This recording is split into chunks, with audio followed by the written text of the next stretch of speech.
T&R Films நிறுவன சார்பில் நம்ம முரளி சார் வந்து வெளியிடுறாரு. படம் அவர் பார்த்துட்டாரு. ஸோ படம் வந்து ஒரு எல்லா தரப்புக்கும் பிடிக்கிற ஒரு படமாக இருக்கும். பொதுவாக வந்து வில்லேஜை வந்து ஃபுல்லாக கவர் பண்ணுற படமாக இருக்கும் இந்த படம். இந்த படத்தில் வந்து எல்லாமே புதுமுகங்கள் தான், டைரக்டர்லேருந்து ஆர்டிஸ்டில் எல்லாருமே. ஸோ இந்த படம் ஒரு மிக நேர்த்தியான ஒரு படம். அது வந்து நம்ம படத்தை சம்மந்தப்பட்டவங்க சொல்கிறத விட படம் பார்க்குற நீங்கள் சொன்னால் நல்லதாக இருக்கும்.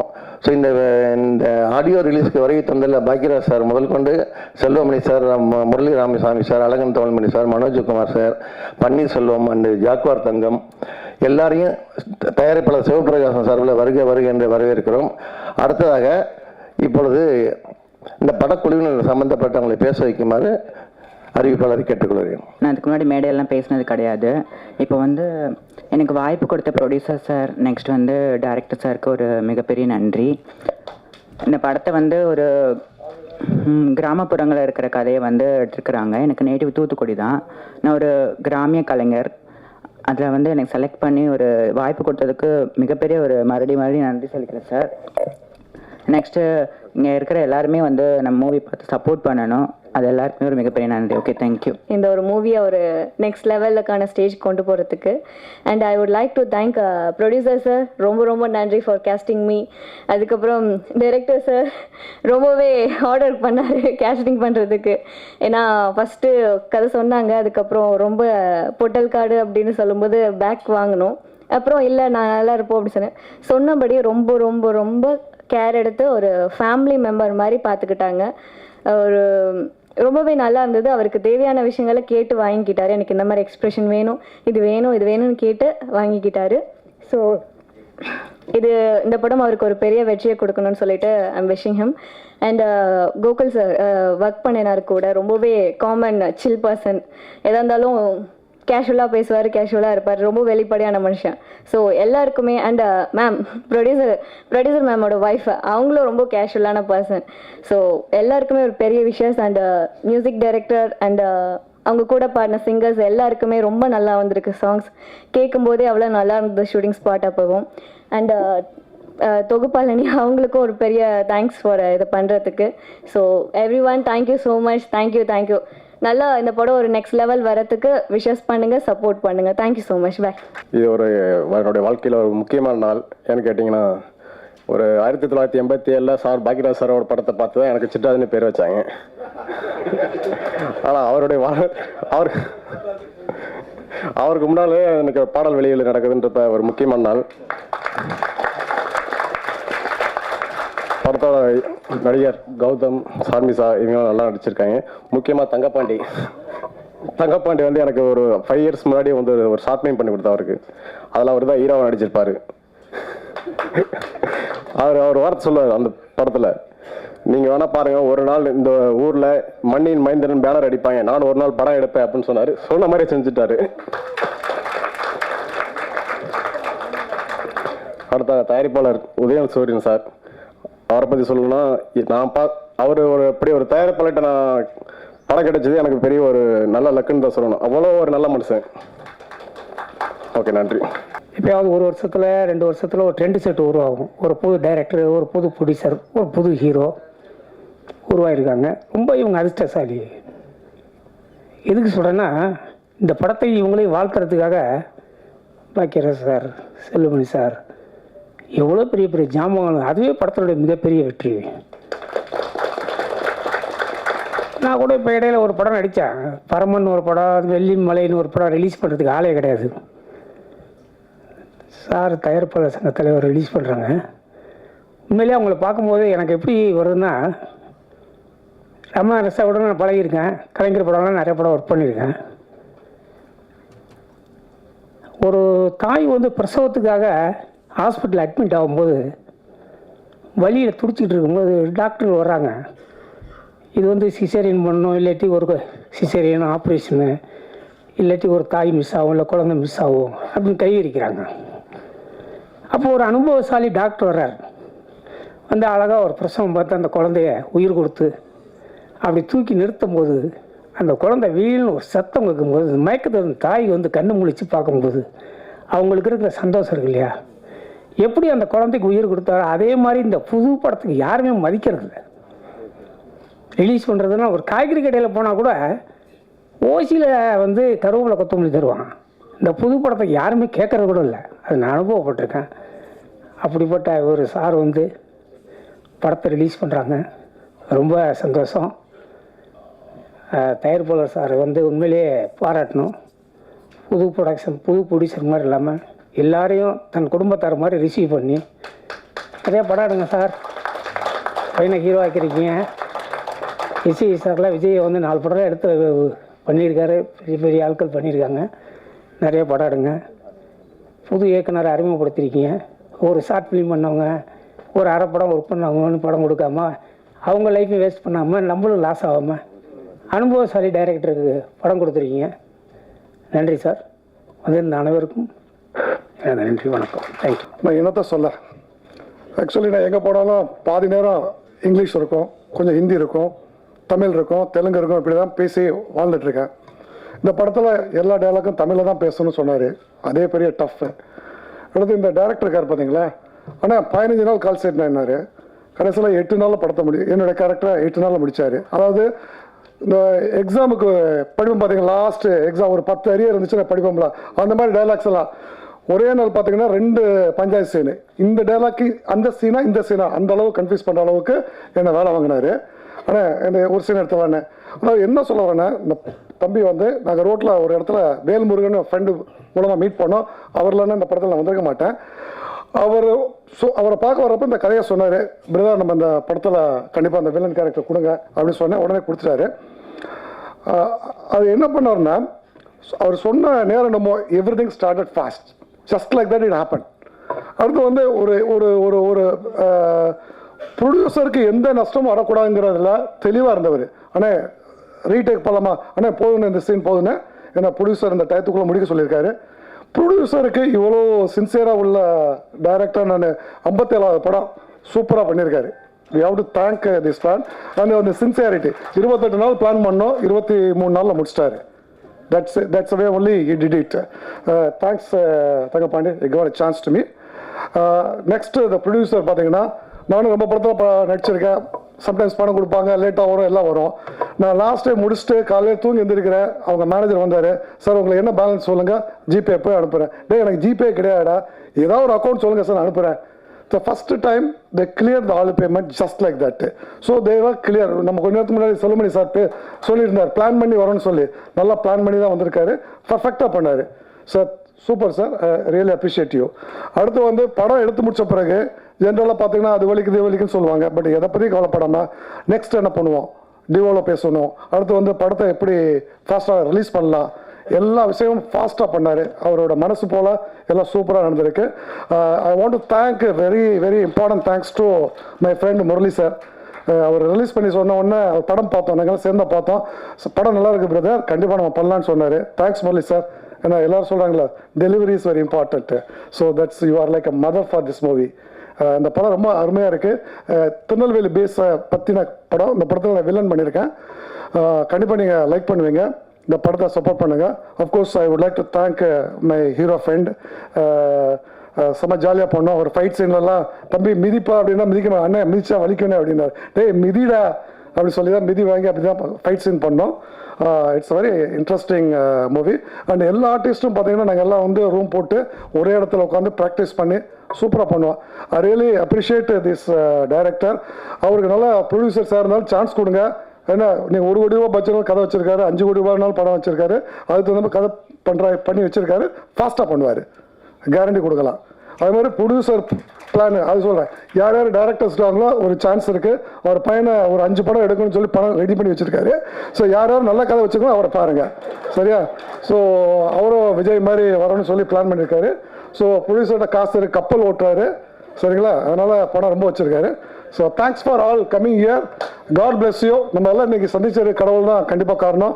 Thanks for all your valuable time spend with us. God bless you. Thank you very much. Good night. என் பேர் கோகுல் கௌதம். நான் இந்த படத்தோட ஹீரோ. எனக்கு இதான் மொதல் படம்.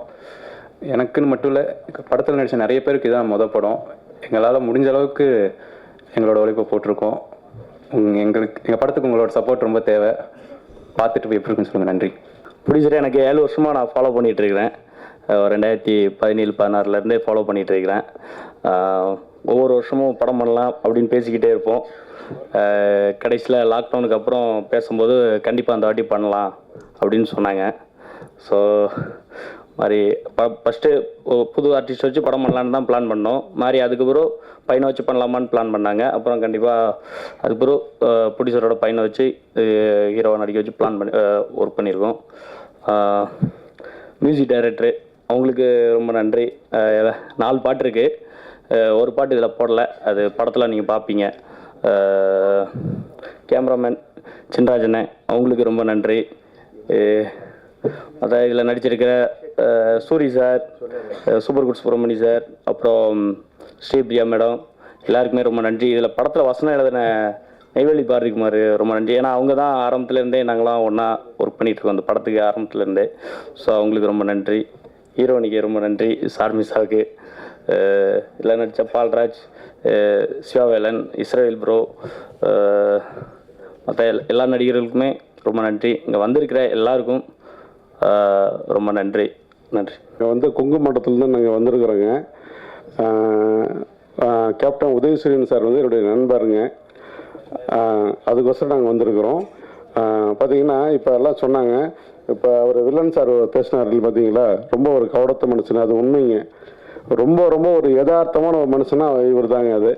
அது வந்து ஏன்னா வந்து இது அதாவது அவரை பொறுத்த வரைக்கும் பார்த்தீங்கன்னா வந்து ரொம்ப ரொம்ப ரொம்ப யதார்த்தம் பேசுவாருங்க, ரொம்ப இதாக இருப்பாங்க. ஆனால் வந்து நான் கூட வந்து நான் வந்து டிஎஃப்டி படிக்கணும்னு நான் ஆசைப்பட்டேங்க. அப்போ வந்து டிப்ளமோ ஃபிலிம் டெக்னாலஜி படிக்க ஆசைப்பட்டேன். அப்போ வந்து எங்கள் அப்பாட்ட யாரோ சொல்லிருப்பாங்களாட்டுக்குது, நீ வச்சுருக்குது 3 ஏக்கர் தான் காடு வச்சுருக்கிற, நீ அதை டிஎஃப்டி படிக்க வச்ச பையன் வந்து 3 ஏக்கரை விற்று படத்தை எடுத்து ஒழிச்சு போயிடுவான், படிக்க வைக்காதா அப்படின்னாங்க. ஆனால் வந்துங்க தான் பையன் வந்து வரல, பையன் ஆசைப்பட்டாருன்னு வச்சோம். உண்மையில வந்துங்க சாரும் அவங்க ஒய்ஃபும் வந்து இந்த அளவுக்கு சப்போர்ட்டாக பாருங்க, ஒன்றுமே தெரியாம அப்படியே அமைதியாக இருக்கிறாங்க பாருங்க. மேடம் நீங்கள் எந்திரிங்க, நீங்கள் அப்போ தான் உங்கள் ஃபேஸ் காட்டுங்க அவங்கள, அப்போ தான் தெரியுதா?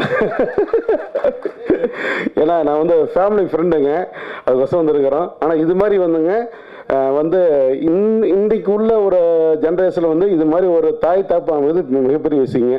ஃபஸ்ட்டு மரியாதை என்னுடைய நண்பருக்கு கேப்டனுக்கு அளிக்கிறேன். ஆனால் கேப்டனாக ஒரு பெருமைங்க, வேறு விஷயங்க. ஆனால் அந்த கேப்டனுக்கு கருப்பு, இந்த கேப்டனுக்கு கருப்புங்க. கொடை விழா படத்தை வாழ்த்தி வெற்றி பெற வேண்டும் என்று வேண்டிக் கொண்டு பேச இருக்கிற அருமை சகோதரர் பாக்யராஜ் அவர்களே, அருமை தம்பி செல்லுமணி அவர்களே, அருமைக்குரிய ராமநாராயணன் என்ற புகழ்பெற்ற இயக்குனர் தயாரிப்பாளரின் திருமகன் தேனாண்டாள் முரளி அவர்களே, மற்றும் உள்ள பெரியோர்களே, மேடையில் அமர்ந்திருக்கிற நல்லவர்களே, வாழ்த்த வந்திருக்கிற நல்ல உள்ளம் கொண்டவர்களே. மாடன் என்பது குல தெய்வம் அல்ல கிராமத்து காவல் தெய்வம், எல்லைச்சாமி. ஒவ்வொரு கிராமத்திலும் உண்டு. எல்லைச்சாமி விழா நடத்துவாங்க பெருசா. அந்த ஒரு விழாவை வைத்தே மையமாக கொண்ட ஒரு கதை. நாம் சில துளிகளை பார்த்தோம், சாதத்தின் பருக்கைகளை, சில சாதத்தை நசுக்கி பார்த்தோம், சரியாக வெந்திருந்தது. கிராமத்து மனம் மிக்க படங்கள் மக்கள் வரவேற்கிறார்கள். இது மண் வாசனை மிக்க படம். அது ஒரு திருவிழா, தமிழ் பாரம்பரியம், தமிழக மக்களின் பழமையை மறக்காது இயக்குனர் தங்கபாண்டியன் அவர்கள் மிக அற்புதமாக சொல்லியிருக்கார். பாட்டு, இந்த தம்பி இளைஞர் எத்தனை படம் பண்ணார், அவர் பார்த்தா மாடர்னா இருக்கார். மாடர்ன் படம், ஆனால் இவர் மாடர்ன் டைரக்ட். இசை நாட்டுப்புற பாட்டு நல்லா பண்ணியிருக்காரு. இந்த 3 பாட்டுமே நல்லா அருமையாக இருந்தது. கிராமத்து மண் வாசனை இருந்தது. நடித்தவர்களும் எல்லோரும் புதியவர்கள் என்றாலும் இயக்குனர் சிறப்பாக வேலை வாங்கியிருக்கிறார். எல்லாரையும், இந்த ஹீரோயினிக்கு 2வது படம் என்ஜாய்னு ஒரு படம் முன்ன பண்ணிச்சு. அது நான் கூட இருந்து அந்த படம் முடிக்கிறதுக்கு உதவியாக இருந்தேன். அப்போ அந்த பாப்பா தெரியும், நல்ல நடிகை. முன்னுக்கு வர்றதுக்கு நல்ல வாய்ப்பு இருக்குது. தம்பி ஹீரோவை நல்லா இருக்கான். ஒரு வறட்சியான பிரதேசம் தூத்துக்குடி. ஒரு பச்சை பயிர் கூட பார்க்கல நான் படத்தில். ஒரு பயிர் நல்லா வளைஞ்சிருக்கு, பச்சை பச்சைன்னு இருக்கு. அவ்வளோ ஒரு பஞ்சத்தில் அடிப்பட்ட கிராமத்தில் போய் எடுத்திருக்காங்க. கதைக்கு சரியான இடம் போல் இருக்கு. அதை விட நம்ம சகோதரர் சொன்னார் 30 நாளில் படம் முடிக்கிறேன்னு 23 நாளில் முடித்தார். தம்பி நீங்கள் நல்லா இருப்பீங்க, டைரக்டர் நல்லா இருப்பீங்க. ப்ரொடியூசர் மனம் நோகக்கூடாது சார். நம்பி எங்கேயோ கஷ்டப்பட்டு கொண்டாந்து பணத்தை கொட்டுறாங்க சார். ஏதோ ஒரு ஆசையில், ஏதோ ஒரு கற்பனையில் அவங்க கொண்டாடுற படத்தை சில பாவிங்க, சிலர் எல்லாரும் இல்லை, அதாவது ஒரு 60-70% தயாரிப்பாளர் நல்லா இருக்கணும்னு கேமரா முன்னால் நின்று சின்சியராக பண்ணி கொடுக்குறாங்க. சின்சியராக சிக்கனமாக அழகாக படம் எடுத்து கொடுக்குறாங்க. ப்ரொடியூசரும் நல்லா இருக்காரு, டைரக்டரும் நல்லா இருப்பார். அப்படிப்பட்ட டைரக்டர் நல்லா இருப்பாங்க. உங்களுக்கு சினிமா உலக வரலாற்றில் ராமநாராயணன் என்கிற ஒருவர் மிகப்பெரிய ஒரு பொன்னேட்டில் எழுதி போயிருக்கார். சிக்கனமாக எப்படி படம் எடுக்கிறது. அதாவது சார் ஒரு 5 டீம் ஒர்க் பண்ணும் சார். இந்த ஒரு டீம் ஒரு கதை எழுதும், இங்கே ஒரு டீம் ஒரு கதை எழுதும், இங்கே ஒரு டீம் கதை எழுதும். ராமநாராயணன் ஒரு படம் எடுத்துக்கிட்டு இருப்பார். இங்கே டிஸ்கஷன் ஓடும் அடுத்த படத்துக்கு, இங்கே படம் எடுத்துகிட்டு இருப்பார். 25 நாள், 27 நாள், மேக்சிமம் 30 நாள் சார். 1-2 நாள் கூட தேவையானா பண்ணுவார். இல்லைனா கூட 30 நாளுக்குள்ளே முடித்து அந்த படம் பூரா 70-80 படம் 100 நாள் ஓடி இருக்கு சார். தமிழ் திரையுலகின் வரலாறு.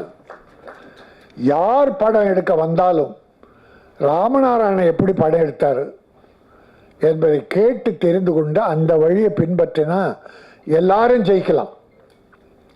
அதை போல இந்த தம்பி 23 நாளில் படம் எடுத்தார். அதுதான் ப்ரொடியூசரும் டைரக்டரும் கணவன் மனைவி மாதிரி. கணவன் சம்பாரிச்சு பணம் கொடுத்தா மனைவி அருமையாக சமைச்சு கொடுப்பாங்க. போல் ப்ரொடியூசர் பணத்தை எங்கேருந்தோ கொண்டாந்து கொடுத்தா டைரக்டர் அருமையாக படம் பிடிச்சு கொடுக்கணும். அதனால் ப்ரொடியூசரும் பிழைக்கலாம், டைரக்டரும் நல்லா இருக்கலாம், நிறைய படம் வரும், அவரும் நல்லா இருக்கலாம், சினிமா நல்லா இருக்கும், தொழிலாளர்கள் நல்லா இருப்பாங்க. நான் எனக்கு இந்த பெரிய பெரிய கோடி வாங்குறாங்களே அந்த நடிகர்களை பற்றியோ டைரக்டர் பற்றியோ நான் கவலைப்படுறதில்லை. இந்த எளிமையாக சின்ன பட ப்ரொடியூசர்கள் நல்லா இருந்தால் இந்த சினிமா நல்லா இருக்கும். வருஷத்துக்கு ஒரு 20-25 இல்லை 30 பெரிய படம் தான் வருது. ஆனால் 150 சின்ன படம் வருது. தம்பி செல்வமணி இருக்கார், தொழிற்சங்க தலைவர், பெப்சி தலைவர். இந்த தொழிலாளர்கள்லாம் எப்படி வேலை பார்க்குறாங்க, யாரால் பிழைக்கிறார்கள் என்பது தம்பிக்கு ரொம்ப நல்லா தெரியும். ஆகவே இந்த படம் எனக்கு ரொம்ப பிடிச்சிருக்கு. நாங்கள் ரொம்ப நாளாகவே ஒரு சிட்டி லவ், ஃபைட்டு, வெஞ்சன்ஸ் அந்த மாதிரி படமே ட்ரெய்லர் பார்த்துட்டு இருந்தோம். ஒரு 6 மாதத்துக்கு அப்புறம் இப்போ ஒரு அருமையான கிராமியம் படத்தை பார்த்தோம். மிக்க மகிழ்ச்சி. படம் நல்லா இருக்குது. இதில் எல்லாருக்கும் லைஃப் கிடைக்கணும் என்று இறைவனை நான் வேண்டுகிறேன். அதோடு ஒரு விஷயத்தை நான் சொல்லிடுறேன். போன வாரம் ஒரு 4 நாளைக்கு முன்னால் ஒரு பேப்பர் செய்தி திரையுலகையே குலுங்க வச்சிருச்சு, கதி கலங்க வச்சிருச்சு. நடிகர் திலகம் சிவாஜி கணேசன் வீடு ஏலம். பத்திரிகை டிவி பூரா கதறிச்சு. இந்த தமிழகத்தை, தமிழ் மக்களை நடிப்பின் மூலமாக உலகில் கொண்டு போய் சேர்த்தவன்.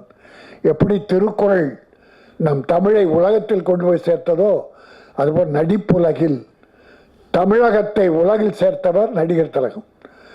250 படத்துக்கு மேல் நடித்தார். புகழ், கட்டபொம்மன், எவ்வளோ திருவிளையாடல், விதவிதமான படங்கள். அவர் நடைய நடிப்பு, கன்னத்தின் நடிப்பு. அப்படிப்பட்ட சினிமா உயர்த்திய அவருடைய வீடு ஏலம் போது பல பேர் பதறி போனார்கள், கதறினார்கள். நான் அழுதேன். சிவாஜி கணேசன் குடும்ப வீட்டுக்கா இந்த கதி என்று. அது தம்பி யூடியூப்பில் நிறைய பெருசாக போட்டாங்க. அது பெரிய வைரல் ஆயிடுச்சு. அதோட ரிசல்ட் என்னென்னா, இன்னும் காலையில் பிரபு எனக்கு ஃபோன் பண்ணார். நடிகர்களுடைய மகன் பிரபு டைமண்ட் பாபு ஃபோன் எனக்கு போட்டு என்னை பேச சொல்லி டைமண்ட் பாபு போட்டு கொடுக்க பிரபு பேசினார். அண்ணே, உங்கள் பேச்சை கேட்டு நான் அழுதுட்டேன். எங்கள் அப்பாவுக்கா இப்படி ஒரு பேர் ஏலம்னு வரணும் அப்படின்னு நீங்கள் பேசுறது அழுதுட்டேன்னு அவர் சொன்ன வார்த்தைகள். ஆனால் இதில் உண்மை பாதி தான்னர். என்ன, அந்த வீடு அப்பா என் பேரில் எழுதியிருக்காருன்னு, பிரபு பேரில் சிவாஜி எழுதியிருக்காராம். இதை எப்படியோ மாற்றி என்னமோ பண்ணியிருக்காங்கன்னு அதெல்லாம் நான் சொல்ல விரும்பலை. குடும்பத்தில் ஏதோ தப்பு நடந்துருச்சு, அதனால் ஏலம் போகாதுன்னு நடிகர் திலகத்தை நீங்கள்லாம் வணங்குகிற நடிகர் திலகம் சிவாஜி கணேசன் வீடு ஏலம் போக விட மாட்டேன்னு, அது என் பேரில் தான் இருக்குது என்ற ஒரு நல்ல செய்தியை காலில் சொன்ன உடனே என்னை ரொம்ப மகிழ்ச்சி அடைந்தேன். அதில் சினிமாவில் ரொம்ப நாளைக்கு அப்புறம் ஒரு பிரம்மாண்டமான ஒரு பூஜை இன்னும் காலையில் என்னுடைய மைத்தனன் ஐசரி கணேஷ் மூக்குத்தி அம்மன் 2ன்னு ஒரு படத்துடைய பூஜையை அந்த பிரசாத் ஸ்டுடியோவில், அதான் வரலாறு காணல மிகப்பெரிய அளவில் ஏதோ செல்வமணி எல்லாரும் வந்திருந்தாங்க. அற்புதமாக நடந்தது. திரையுலகம் மறுபடியும் மலர்ச்சி பெறுகிறது என்கிற ஒரு எண்ணத்தை எனக்கு ஏற்படுத்தியது. ஏன்னா அப்படிப்பட்ட விழாக்கள்லாம் நடந்து ரொம்ப காலம் ஆச்சு. எல்லா தயாரிப்பாளரும், எல்லா டைரக்டரும், எல்லா ப்ரொடியூசரும் வந்திருந்தாங்க. ரொம்ப காலம் ஆச்சு நாங்கள் பார்த்து. அதில் பெரும் மகிழ்ச்சியோடு காலையில் இருந்திருக்கேன். அந்த மகிழ்ச்சியோடு இந்த படத்தை வாழ்த்துகிறேன். மாடன் கொடை விழா ஒரு பெரும் மழை விழாவாக, மண் வாசனை மிக்க விழாக, தமிழ் மக்களை மனதை கவருகிற, போட்ட பணத்தை திருப்பி கேப்டன் எடுக்கிற வெற்றி படமாக அமைய வேண்டும் என்ற வாழ்த்தி விடைபெறுகிறேன். நன்றி, வணக்கம். ஒவ்வொரு விழாவிலையும் இந்த ராஜஸ்தானில் சூரத்தில் தயாரிக்கிற அந்த அந்த சால்வை அங்கே இன்னொன்று, இது ராஜஸ்தானில் சூரத்தில் தயாரிக்கிறது. ஒரு முகம் கூட தொடக்க முடியாது அப்படி. ஆனால் ரொட்டேஷனில் வரும். ஒரு 5 விழாவில் திருப்பி திருப்பி போட்டுக்கலாம். நான் இது ஒரு வேண்டுகோளாக வைக்காதீங்க. ராஜஸ்தான் நம்ம நாட்டில் தான், இந்தியா தான், நம்ம சகோதரர்கள் தான். ஆனால் தமிழ்நாட்டில் திருப்பூர், கோயம்புத்தூர், ஈரோடு, இங்கே செங்கல்பட்டு, அரக்கோணம், நம்ம நெசவாளி இருக்கான்ல என் சகோதரன், அவன் தயாரிக்கிற இந்த துண்டை போடணுமா? நம்ம குடும்பத்தை வாழ வைக்கணுமா? தொழிலாளியை காப்பாற்றணுமா? இப்போ என் தமிழ் படம் எடுக்கணும்னா நான் போராடுறேன். தமிழ் தொழிலாளியை வச்சு தான் எடுக்கணும். இங்கே தொழிலாளி தமிழனா, நீ வேற மாநிலத்தில் பற்றாக்குறை ஏற்பட்டால் பத்தலை, என் தமிழ் தொழிலாளி பத்தலை, என் தமிழ் நெசவாளி துணி பத்தலைன்னா அடுத்த மாநிலம், நம்ம மாநிலம் தான். அதெல்லாம் நான் வேறுபாடு காணலை. அப்படிப்பட்ட யூஸ் பண்ணாம தவிர தமிழுக்கு முதலிடம், அப்புறம் தான் ஆங்கிலம், அதுக்கப்புறம் இன்னொன்று இப்போ தகராறு, பெரிய தகராறு நடந்துக்கிட்டு இருக்கு.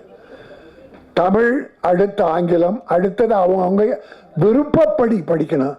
அதனால் முதல்ல கைத்தறி தமிழ்நாட்டில், அப்புறம் தேவைப்பட்டால் முரளிக்கு மட்டும் இதை போடுறேன். நான் ஒரு வேண்டுகோளை வச்சு என் தம்பி முரளி,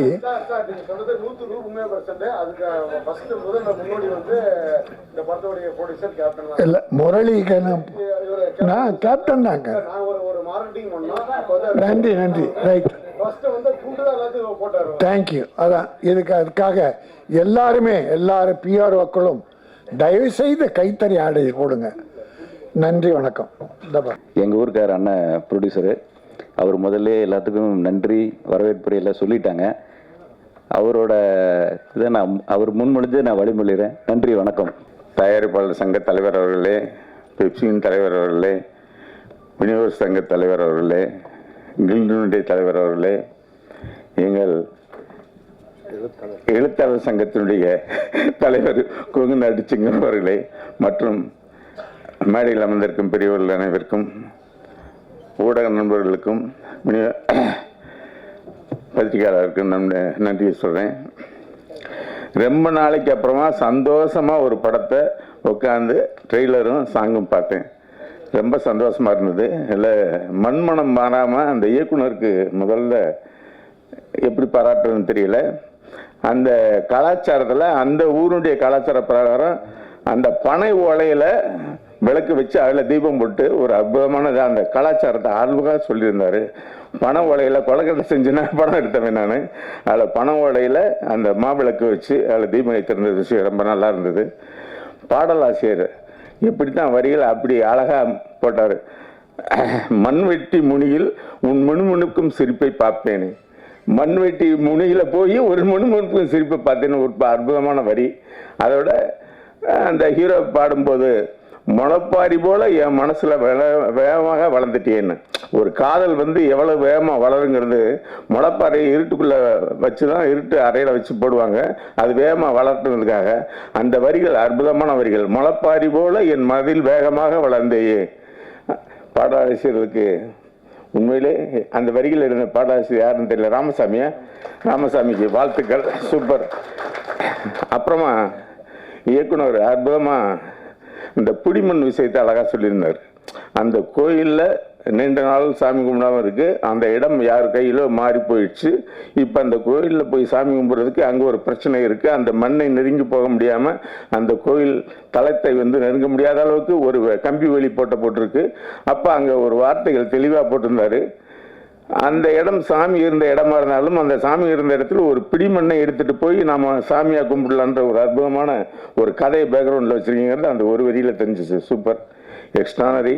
உண்மையிலே கதாசிரியரும் சரி, இயக்குனரும் சரி, அதே மாதிரி ஃபோட்டோகிராஃபி அந்த நிலத்தை அற்புதமாக காமிச்சிருக்கீங்க. இதில் நாய் ரொம்ப சிறப்பாக நல்லா பண்ணியிருக்கீங்க. எக்ஸ்பிரஷன் நல்லா இருக்கு. ஹீரோ சொல்லவே வேண்டியதில் அற்புதமாக இருக்காங்க. அத்தனை பேரும் ரொம்ப நல்லா பண்ணியிருக்காங்க. என்ன ரொம்ப ஒரு நல்ல விஷயம் நடந்திருக்குன்னா, சினிமாவில் இன்னைக்கு படம் எடுத்தா ரிலீஸ் பண்ணுறதுல மிகப்பெரிய சிரமம் இருக்குது. சின்ன சின்ன படங்கள் எடுத்தால் அதுக்கு படம் எடுத்து நீங்கள் யாரும் சிரமப்பட வேணாம். நான் ரிலீஸ் பண்ணிருந்தேன்னு எங்களுடைய தென்னிந்திய திரைப்பட தயாரிப்பாளர் சங்கத்தினுடைய தலைவர் ராமசாமி அவர்கள், தமிழ் திரைப்பட தயாரிப்பாளர் சங்க தலைவர்,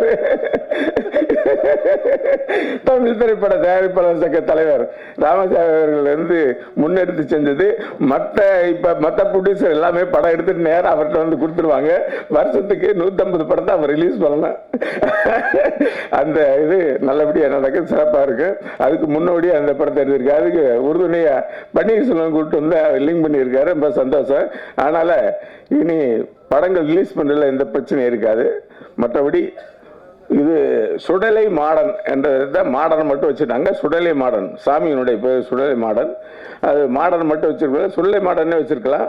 அதுக்கு இருக்கக்கூடிய குடை விழா அது ஒவ்வொரு வருஷமும் அந்த வேட்டைக்கு போகக்கூடிய சாமி. அது சொல்ல மாட்டேன் சாமி வேட்டைக்கு போகிறது. என்னுடைய அசிஸ்டண்ட் கணேஷ்ராஜுங்கிறவர் இந்த மாதிரி ஒரு படத்தை சின்னத்தாயின் படத்தை எடுத்தார். அதில் உள்ள வரும் கோட்டையை விட்டு வேட்டைக்கு போகும் சொல்ல மாட்டேன் சாமின்னு. அந்த மாதிரி ஒரு சூழ்நிலை. அந்த படம் மிகப்பெரிய வெற்றி அடைஞ்சது. அதே போல் சுடலை மாடன் கொடை விழா மிகப்பெரிய வெற்றி அடைய வாழ்த்துக்கிறேன். நன்றி, வணக்கம். நேரமின்மை காரணமாக சிறு இதை மட்டும் முடிச்சுக்கிறேன். இந்த சுடலை மாடன் அவருடைய பெயரை கூட நாங்கள் சொல்கிறது இல்லை, ஹைகோர்ட் மகாராஜாக்கள் தான் நாங்கள் சொல்கிறது. ஏன்னா எல்லாருமே சொல்கிறது நெல்லை மாவட்டம் தூத்துக்குடி மாவட்டம் பிரிஞ்சிருக்காங்க.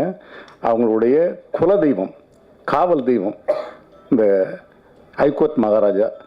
இந்த ஹைகோர்ட் மகாராஜா கோயில் ஆறுமுகமங்கலம்னு சொல்லி திருச்செந்தூர் பக்கத்தில் ஒரு 30 கிலோமீட்டரில் இருக்குது. எல்லா அந்த மாவட்டத்தை சேர்ந்தவங்க எல்லாருமே வருடத்திற்கு ஒரு முறையாவது சென்று அந்த ஐயனை தரிசிக்காமல் வரவே மாட்டாங்க. எங்கே இருந்தாலும் உலகத்தில் எந்த மொழியில் இருந்தாலும் அங்கே வருவாங்க. நான் வருடம் திருச்செந்தூர் முருகனை தரிசித்தேன்னா அங்கே சென்று ஹைகோர்ட் மகாராஜாவை பார்க்காமல் வந்ததே கிடையாது. அவர்தான் எங்கள் குலதெய்வம் காத்தவராயன் என்றாலும் எப்பொழுதுமே திருச்சிக்கு அந்த பக்கம் இருக்கிறவங்களுக்கெல்லாம் சுடலை மாடன் கருப்புசாமி, திருச்சிக்கு இந்த பக்கம் இருக்கக்கூடிய தஞ்சை மாவட்டம் இவங்களுக்கெல்லாம் எங்களுக்கு காத்தவராயன் மதுரை வீரன் இவர்களை தான் குலதெய்வமாக கொண்டாடிட்டு இருப்போம். ஆனால் நான் கிட்டத்தட்ட 40 வருடமாக வருடம் சென்று அந்த ஆறுமுகமங்கலத்தில் இருக்கின்ற ஐயா ஹைகோர்ட் மகாராஜாக்களை பார்த்துட்டு வரேன். ஏன்னா அவர் தன்னுடைய நான் நம்பினவனுக்காக வந்து ஹைகோர்ட்டில் வந்து சாட்சி சொன்னவர். ஆகையால் இந்த படம் அவருடைய படத்தை நீங்கள் வந்து மறுபடியும் எடுத்திருக்கிறீங்க. அதனால் இந்த படத்தை வந்து காக்க வேண்டியது அவர் பொறுப்பு, நம்ம பொறுப்பு இல்லை. நிச்சயமாக இந்த படத்தை மிகப்பெரிய வெற்றி படமாக ஹைகோர்ட் மகாராஜாக்கள் ஆக்கி கொடுப்பார்கள் என்று கூறி விடைபெறுகிறேன். நன்றி, வணக்கம். மிக மிக பெரிய வெற்றி அடையும் இந்த படம். ஏன்னா வந்திருக்கிறது யார்? இந்தியாவின் கதை மன்னன் சூப்பர் ஸ்டார் பாக்யராஜ் சார் அவர்கள் வெளியிட வந்திருக்காங்க. அவங்களுக்கு கை தட்டலாமா பாக்யராஜ் சாருக்கு? அதே மாதிரி செல்வமணி சார் மிகப்பெரிய இயக்குனர் மட்டும் இல்லாமல் இன்றைக்கி வந்து பெப்சியே காத்துக்கிட்டு இருக்கிற ஒரு மிகப்பெரிய காவல் தெய்வம். அவருக்கும் எல்லாரும் கைத்தட்டுங்க. அப்புறம் கே ராஜன் சார் வெள்ளுடை வேந்தன், விநியோகஸ்தர்கள் காவல் தெய்வம் அவர். அதே மாதிரி தேனாண்டால் பிலிம்ஸ் தயாரிப்பாளரின் காவல் தெய்வம் அவர். இன்னைக்கு வந்து படத்தை விநியோகம் பண்ணுறாரு அவர் காவல் தெய்வம். நான் அவங்க அப்பா படம் நிறையா பண்ணியிருக்கேன். அண்ணன் ராஜாண்ணன் சொன்ன மாதிரி ஃபைட்டு ஆஃப் டே தான் தருவார். தங்கம் ஆஃப் டேயில் முடிச்சிடணுன்னு பாரு. சரி நான் எப்படிமா ஆஃப் டேயில் முடிச்சிடுவோம். ஆனால் அந்த மாதிரி கதை இருக்கும், அந்த மாதிரி படம் இருக்கும். அந்த மாதிரி படம் பெரிய ஹிட்டு படமாக தான் இருக்கும். அவர் 110 படம் 136 படம் இல்லை சார். அவ்வளோ உலகத்திலே அதிக படம் பண்ண இயக்குனர் அவர் தான். அவங்க பையன் அவர் அந்த மாதிரி நல்லது பண்ணிகிட்டு இருக்காரு. அழகன் தமிழ்மணி சார், அவர் நான் அன்னையிலேருந்து பார்க்குறேன். அவர் படமாக நான் ஒர்க் பண்ணியிருக்கேன். அன்னையிலேருந்து அதே நட அதே சுறுசுறுப்பு அதே மாதிரி இன்றைக்கு வரைக்கும் உண்மையிலே சந்தோஷமாக இருக்குது. இந்த படம் தயாரிக்கிற கேப்டன் அவர்கள் வந்து இன்றைக்கும் கப்பல் ஓட்டிக்கிட்டு இருக்காராம். நான் கேட்டேன், கப்பல்லாம் ஓட்டிக்கிட்டு இருக்கீங்களா மணி? ஆமாம் சார் கப்பல் ஓட்டுறேன்னாரு. நிச்சயமாக ஒரு நல்ல மனம் கொண்டவர். இந்த படம் நிச்சயமாக வெற்றி அடையும், நிச்சயமாக கவலைப்படாதீங்க. அதே மாதிரி டைரக்டர் இயக்குனர் வாழ்த்துக்கள் சார். உண்மையாகவே இங்கே திருநெல்வேலி, நானும் திருநெல்வேலி தான். இப்போ பிரிச்சுட்டாங்க தூத்துக்குடி மாவட்டம். பட் இருந்தால் எங்கள் அம்மா ஒரு ஊரி. அந்த எனக்கு எங்கள் ஊர் கோயில் கொடைக்கு போகும்போது எப்படி இருக்குமோ அந்த ஒரு எண்ணம் அங்கே உட்கார்ந்து இருக்கும்போது வந்துருச்சு.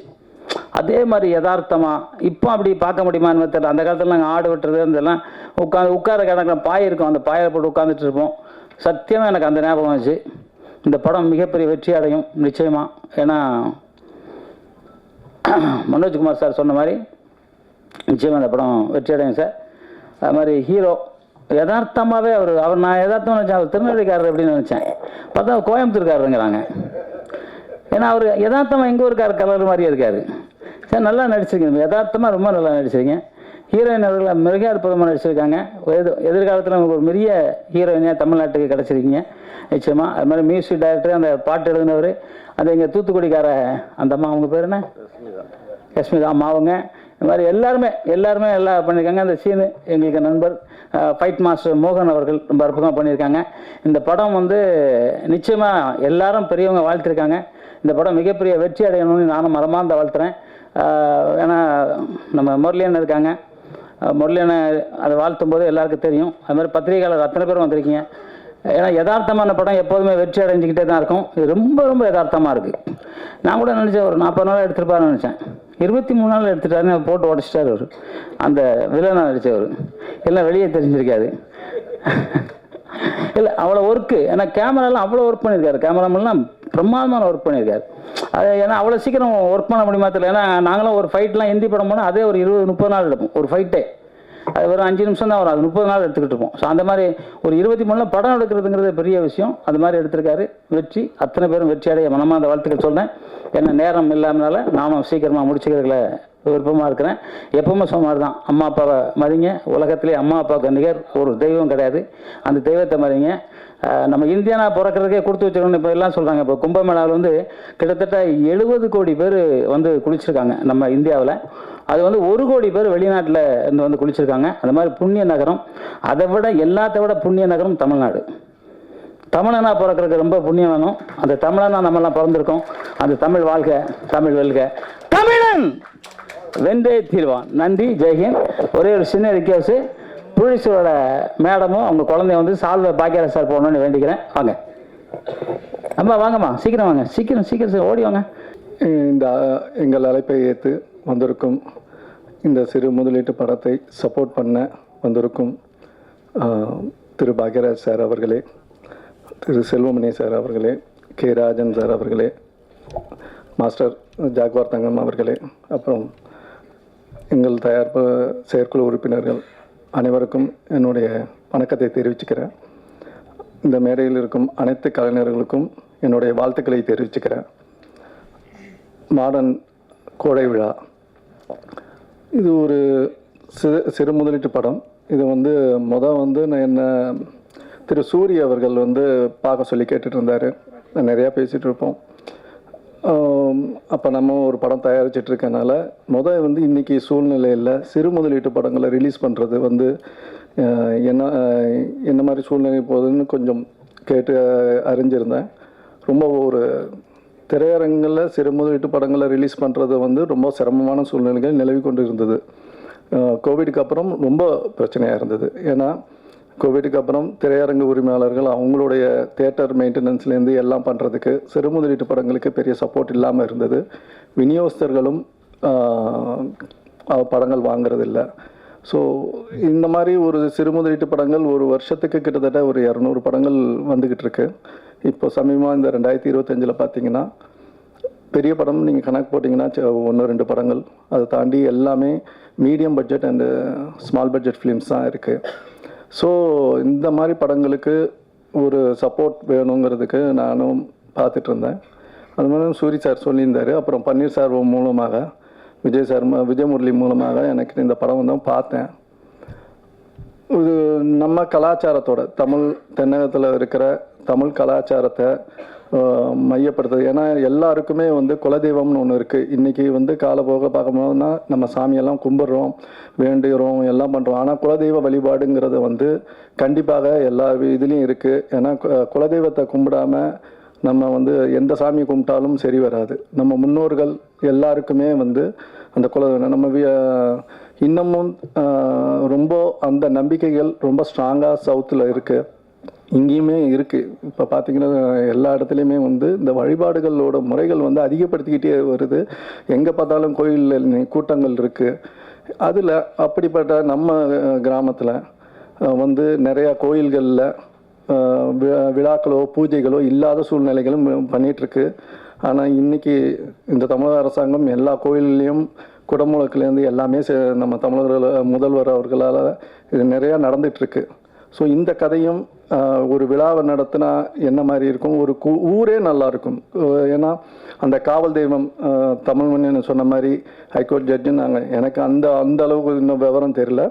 பட் எனக்கு தெரிஞ்ச விஷயத்தில் பொறுத்த வரைக்கும் இந்த காவல் தெய்வங்கள் குலதெய்வங்களை நம்ம கும்பிட்டா நம்ம குடும்பம் நல்லாயிருக்கும், ஒரு ஊரே நல்லாயிருக்கும். ஊரே நல்லா இருந்தால் நாடே நல்லாயிருக்கும். ஸோ இந்த படம் அந்த கதையை வந்து மையப்படுத்தி சொல்லியிருக்காங்க. அதில் விறுவிறுப்பான விஷயங்கள் இன்றைக்கி சமுதாயத்தில் நடக்கிற இந்த கோயில் நிலங்கள் பற்றி இதெல்லாமே வந்து டைரக்டர் அழகாக சொல்லியிருக்காரு. அதனால அது பார்க்கும்போது ஒரு சின்ன முதலீட்டு படம் தானேன்னு நினைச்சாலும் நம்ம அந்த படம் பார்க்கும்போது நம்ம அந்த கதைக்குள்ளே ஒன்றிடுறோம். அந்த அளவுக்கு ஒரு ஸ்க்ரீன் பிளே நல்லா அமைச்சிருக்காரு டைரக்டரு. சரி, நான் அதனால் அதை வந்து ரிலீஸ் பண்ணுறேன். நம்ம வந்து இப்போ ஒரு படம் ரிலீஸ் பண்ணோம், ரொம்ப நாள் கழித்து இந்த படத்தை வந்து தேனாண்டால் ஃபிலிம்ஸ் வந்து வெளியிடுது. அதே மாதிரி ஹீரோ கௌதம் சாரும் நல்லா பண்ணியிருக்காரு, ஹீரோயின் நல்லா பண்ணியிருக்காங்க. இதில் இருக்க அத்தனை கலைஞர்களும் அவங்களோட எஃபர்ட்ஸை வந்து கண்டிப்பாக கொடுத்துருக்காங்க. ஏன்னா இந்த மாதிரி கலைஞர்களோட இப்போ மனோஜ்குமார் சார் சொன்னார், இந்த மாதிரி வரிகள் வந்து ரொம்ப வந்து குறைஞ்சி வேறு மாதிரி வரிகள்லாம் போயிடுச்சு இன்றைக்கி பாட்டுகளில். நம்மளுடைய விஷயங்களை வந்து சொல்கிறதுக்கு இந்த மாதிரி நல்லா கண்டுபிடிக்க வெளியில் தெரியாத நல்ல டேலண்ட்ஸ் எல்லாமே இங்கே இருக்காங்க. ஸோ இவங்களுக்கு வந்து ஒரு முக்கியத்துவம் கொடுத்து ப்ராப்பராக ரிலீஸ் பண்ணணும். இந்த நேரத்தில் திரையரங்கு உரிமையாளர்களுக்கும் சொல்கிறோம், ஒரு நல்ல படம் வந்திருக்கு, மக்கள் வந்து கண்டிப்பாக இதை பார்த்து வருவாங்க. நீங்கள் வந்து கொஞ்சம் சப்போர்ட் பண்ணணும்னு இந்த மேடை மூலமாக அவங்களுக்கு ஒரு கோரிக்கை வைக்கிறேன். இதுக்கப்புறம் வந்து 14th அன்னைக்கு ரிலீஸ் பண்ணுறோம். ஸோ உங்களுடைய ஆதரவுகள் மீடியாக்கள் கண்டிப்பாக சப்போர்ட் பண்ணணும். ஏன்னா இந்த வருஷம் 2025 சொல்லப்போனால் வந்து நிறையா சின்ன படங்கள் வந்தது, நல்லபடியாக போயிட்டுருக்கு. இண்டஸ்ட்ரி வந்து பெட்டராக வந்திருக்கு. ஏன்னா இந்த வருஷங்களில் படங்கள் ஓடிக்கிட்டு இருக்கு. இது வரைக்கும் வந்து 3 மாசத்துல கிட்டத்தட்ட ஒரு 40-50 படங்கள் வந்துருச்சு. ஆனால் எல்லா படமும் ஓரளவுக்கு நல்லபடியாக போயிட்டு இருக்கு. ஸோ நல்ல கண்டென்ட் கொடுத்தா மக்கள் வராங்க, தியேட்டருக்கு வந்து கொண்டு இருக்கிறார்கள். ஸோ இந்த மாதிரி படங்களுக்கு கண்டினியூவாக மீடியாக்கள் எல்லாரும் சப்போர்ட் பண்ணுங்கன்னு கேட்டுக்கிறேன். நன்றி, வணக்கம். மாடர்ன் கொடை விழா திரைப்படத்திற்கு இசை வெளியிட்டிருக்கும், ட்ரைலர் வெளியிட்டிருக்கும் வருகை தந்துள்ள எங்களுடைய மூத்த சகோதரர் திரு கே ராஜன் அவர்களுக்கும், எங்களுடைய இனிய நண்பர் திரு கே பாக்கியராஜ் அவர்களுக்கும், தமிழ் திரைப்பட தயாரிப்பாளர் சங்க தலைவர் திரு முரளி ராமசாமி அவர்களுக்கும், செயற்குழு உறுப்பினர்கள் அழகன் தம்பி பன்னீர் மனோஜ்குமார் அவர்களுக்கும், கில்டு தலைவர் ஜாகுவார் தங்கத்துக்கும், மாடர்ன் கொடை விழாவோட அனைத்து கலைஞர்களுக்கும், தொழில்நுட்ப கலைஞர்களுக்கும், பத்திரிகையாளருக்கும், ஊடகங்களுக்கும், நண்பர்களுக்கும் எல்லோருக்கும் என்னுடைய மாலை வணக்கம் அல்லது இரவு வணக்கம். இந்த படம் உண்மையிலே 3 விஷயத்தை எனக்கு இந்த மேடை எனக்கு நினைவுபடுத்துச்சு. முதல்ல ஒரு 4-5 வருஷம் கழிச்சு ஒரு குடும்பமாக அரங்கேறியது இந்த திரைப்படம் தான் நினைக்கிறேன். முதல்ல அந்த அனைத்து ஹீரோ ஹீரோயின் மட்டும் இல்லாமல், சின்ன கலைஞர்கள் மட்டும் இல்லாமல், director, producer, editor, dance master, fight master, production manager, சின்ன சின்ன நடிகர்கள் எல்லாரையும் மேடை ஏற்றி எங்களுடைய பங்கு இவங்கெல்லாம் என்னுடைய குடும்ப உறுப்பினர்கள் அப்படின்னு சொன்னது அந்த தயாரிப்பாளருக்கு என்னுடைய நன்றி சார். முதல்ல நீங்கள் எல்லாரையும் பெருமைப்படுத்தினீங்க. அது காலதாமதமாச்சு, அதெல்லாம் வேறு விஷயம். எல்லாரையும் பெருமைப்படுத்தி எல்லாருக்கும் சால்வை போட்டு, மற்றவங்களுக்கு கொஞ்சம் கஷ்டமாக இருக்கும் நேரம் ஆயிடுச்சுன்னு. ஆனால் அந்த சிறு கலைஞர்களுக்கு அந்த சால்வையை வாங்கும்போது அவருடைய வாழ்க்கையில் இது மிகப்பெரிய ஒரு சந்தர்ப்பமாக இருக்கும். அதனால பரவாயில்ல, கொஞ்சம் நேரம் வெயிட் பண்ணுறதில்ல, அதனால எந்த தவறும் இல்லை. ஏன்னா எவ்வளோ நேரம் பல பெரியவங்களுக்காக நம்ம காத்திருக்கோம், சின்ன கலைஞர்களுக்காக நம்ம கொஞ்ச நேரம் இருக்கிறதுல எந்த வருத்தமும் தான். நாங்கள் அது சந்தோஷமான நிகழ்ச்சியாக இருந்தது. அந்த வகையில் நம்ம உதயசூரியனுக்கு என்னுடைய நன்றி. ஏன்னா கேப்டனை எப்போதுமே தமிழ்நாடு ஏமாத்தினதில்லை. அதனால இந்த கேப்டனையும் தமிழ் திரைப்படத்தில் ஏமாத்தாதுன்னு நினைக்கிறேன் உங்களுடைய. அதனால நீ நல்ல டைரக்டர் முதல்ல சூஸ் பண்ணியிருக்கீங்க. ஆனால் அவர் நல்லா ஏமாத்திருக்கீங்க. உங்கள் பையன் வளர்ற வரைக்கும் அவனை வெயிட் பண்ண வச்சு அப்புறம் படம் தயாரிச்சிருக்கீங்க. அவன் 2017 கதை சொல்ல வரும்போது உங்கள் பையன் அதுக்கு செட் ஆகலை, கொஞ்சம் சின்ன பையனாக இருந்திருப்பான்னு நினைக்கிறேன். அவர் வளர்ற வரைக்கும் வெயிட் பண்ணி அவனை காக்க வச்சு நீங்கள் டைரக்டர் ஆக்கிறீங்க. தங்கபாண்டி உண்மையாக பரவாயில்ல, பொறுமையாக இருந்து அவர் சிறப்பாக அந்த படத்தை முடிச்சிருக்கார். அதாவது 30 நாளில் சொல்லி 23 நாளில் முடிச்சாருன்னு கேட்கும்போது இந்த நூற்றாண்டில் முதல் மனிதனாக நான் அவரை பார்க்குறேன். ஏன்னா 2வது விஷயமா நான் சொல்ல நினச்சது என்னென்னா, தயாரிப்பாளர்கள் வர்றாங்க. இப்போ நான் ஒரு 15-20 நாளில் பார்க்குறேன். அந்த ராஜண்ணா சொன்ன மாதிரி ஒரு தயாரிப்பாளர் இங்கே உள்ள வரும்போது ஒருத்தர் 5 கோடி ரூபாயில் படம் பண்ணுறேன்னு சொல்லி கொண்டு வந்திருக்காரு. அவர் இன்னைக்கு 22 கோடி ரூபா அவருக்கு படம் பட்ஜெட் வந்திருக்கு. ஒருத்தர் 7 கோடியில் படம் எடுக்கிறவங்க வந்திருக்காங்க. இன்னைக்கு 16 கோடி ரூபாய் பட்ஜெட் வந்திருக்கு. இன்னொருத்தருக்கு 6 கோடி ரூபாயில் பட்ஜெட் வந்திருக்காங்க. 12 கோடி ரூபாயில் பட்ஜெட் நினைக்கிது. 1.5 கோடி ரூபாயோட படம் முடிச்சு வந்திருக்குன்னு கொண்டு வராங்க. அவர் 4.5 கோடி ரூபாய் பண்ணிட்டார், ஒன்றும் படம் முடியல. அப்போது எந்த விதமான முன்னேற்பாடும் இல்லாமல், திட்டங்களும் இல்லாமல் அப்படி படத்துக்குள்ளே வரும்போது கடைசியாக பாதிக்கப்படுறது தயாரிப்பாளர் மட்டும்தான், வேற யாரும் இல்லை. நீங்கள் நல்லா எல்லாரும் அவங்கவுங்க பங்குக்கு ஏதோ வாங்கிட்டு போயிடுறாங்க, வந்த வரைக்கும் வாங்கிட்டு போயிடுறாங்க. கடைசியாக பாதிக்கப்படுறது தயாரிப்பாளர் தான், என்னவா இருந்தாலும். அப்போது நம்ம தான் பாதிக்கப்பட போகிறோங்கிற அந்த இது மனதில் வச்சுக்கிட்டு முதல்லயே அதை கையில் எடுத்து அதை உறுதியாக நின்னாங்கன்னா என்ன பிரச்சனை உங்களுக்கு? கடைசியில் உங்களுக்கு யாரும் கூட நிற்க போகிறது கிடையாது. நீங்கள் தான் எல்லா சுமையும் சுமக்க போகிறீங்க. அப்போ இவ்வளோதான் பண்ண முடியும்னு முதல் நாள்ல இருந்தே அதை தெளிவுபடுத்தி அந்த படத்தை எடுத்த ஆரம்பிச்சா குறைஞ்சபட்சம் அந்த நஷ்டம் இல்லாமல் இருக்கலாம். இது ஒரு சிறப்பான தொழில் இது. ஆனால் அந்த சிறப்பான தொழிலை திட்டமிடுதல் இல்லாததால யார் யாரெல்லாம் அதுக்குள்ள உள்ள உட்காந்து திட்டமிடுதல் மூலமா தயாரிப்பாளர் அந்த படப்பிடிப்பிலே இல்லாத ஒரு நிலைமை இருக்கிறதால நான் இந்த 15 நாளில் நான் பார்க்குறேன். 15 நாளில் 100 படங்களில் 90% படங்கள் எல்லாமே ஓவர் பட்ஜெட் தான். இன்னைக்கு எங்களுக்கெல்லாம் கோடிக்கணக்கான ரூபாய் நன்கொடையாக கொடுத்த நிறுவனம் இன்னைக்கு ஒரு 400-500 கோடி ரூபாய் அவங்க ஓவர் பட்ஜெட்டில் நிற்கிறாங்க, லாஸில் நிற்கிறாங்கன்னா இது மாதிரி தயாரிப்பாளர்கள் இருந்தால் தமிழ் இண்டஸ்ட்ரிக்கு ரொம்ப நல்லாயிருக்கும். அதனால் ஏறக்குறைய நம்ம முரளி ராமசாமி சார் அவர்களுக்கு வந்து நான் சின்ன ரெக்வஸ்ட்டு, பெரிய ரெக்வஸ்ட்டு, நம்ம ஒரு 6 மாதமாக உட்காந்து எல்லாரையும் சரி பண்ணி திட்டமிட்டு எது மாதிரியான படங்கள் வந்து என்ன பட்ஜெட்டில் எடுக்கணும், யார் ஆர்டிஸ்ட்டு, யார் கால் ஷீட்டு, இதெல்லாம் ஃபைனல்ஸ் பண்ண பிறகு தான் நீங்கள் படம் தயாரிக்க உள்ள ஷூட்டிங் ஆரம்பிக்கணும் அப்படிங்கிற ஒரு விதிமுறையை பரிந்துரைச்சு நம்ம பண்ணோம். தயவுசெய்து எதையும் மனசில் கொள்ளாமல் சின்ன சின்ன வேறுபாடு, இன்றைக்கி எந்த தயாரிப்பாளரும் அவங்க தான் பாதிக்கப்படுறாங்க. அதனால் அவர்களுக்கு கூட இருக்க சின்ன சின்ன வேறுபாடுகளை கலைந்து தயவுசெய்து திட்டமிட்ட பிறகு தான் படப்பிடிப்பை ஆரம்பிக்க வேண்டுங்கிற ஒரு நிலையை நீங்கள் கொண்டு வரணுங்கிறது இந்த நேரத்தில் நான் வந்து உங்களுக்கு என்னுடைய சிறு வேண்டுகோளாக வைக்க விரும்புகிறேன். இதன் மூலம் வந்து நான் வந்து ஃபெப்சியோட பிரசிடெண்டாக இருந்தாலும், இதன் மூலம் என்னுடைய உறுப்பினர்களுக்கு கொஞ்சம் சில பேருக்கு வந்து மனக்கஷ்டங்கள் இருந்தாலும், இந்த இண்டஸ்ட்ரி இருந்தால் தான் நாங்கள் இருக்க முடியும். தயாரிப்பாளர் இருந்தால் தான் தொழிலாளர்கள் இருக்க முடியும். அப்போ தயாரிப்பாளர்களை சிரமம் இல்லாமல் இல்லை குறைஞ்சபட்சம் பாதுகாப்பான ஒரு சூழ்நிலை வைக்க வேண்டியது அந்த சங்கத்தோட பொறுப்பு. அதனால் தயவுசெய்து அந்த சங்கம் தங்களுடைய கடமை செய்யணும்னு நான் வந்து பணிவோடு கேட்டுக்கிறேன். அப்புறம் இன்னொரு விஷயம் வந்து முரளி சார் வந்து ஒரு நல்ல விஷயம் பண்ணியிருக்காரு. இதுக்கு முன்னாடி வந்து நம்ம அசிஸ்டன்ட் நடிகர் வந்து சுப்பிரமணி பேசினார் இல்லையா, சூப்பர் குட் சுப்பிரமணி, அந்த வார்த்தையோட வழி வந்து நீங்கள் நல்லா யோசிச்சு பாருங்கள். காய்கறிகளில் கருவேப்பிலை குஸ்ரா கொடுத்தா கூட வாங்குறாங்க, நாங்கள் படத்தை அந்த மரியாதை கூட இல்லைன்னு வந்து அவர் 2 படம் பண்ணார். அதில் ஒரு படம் பார்த்தா நல்ல படம், ஆனால் அதை வாங்கவே ஆள் இல்லாத, கருவேப்பிலைக்கு இருக்கிற மரியாதை கூட என்னோட படத்துக்கு இல்லையேங்கிற அந்த கண் கலங்க அவர் சொல்லும்போது அதுதான் இன்னைக்கு சிறு படங்களோட நிலைமையாக இருக்குது.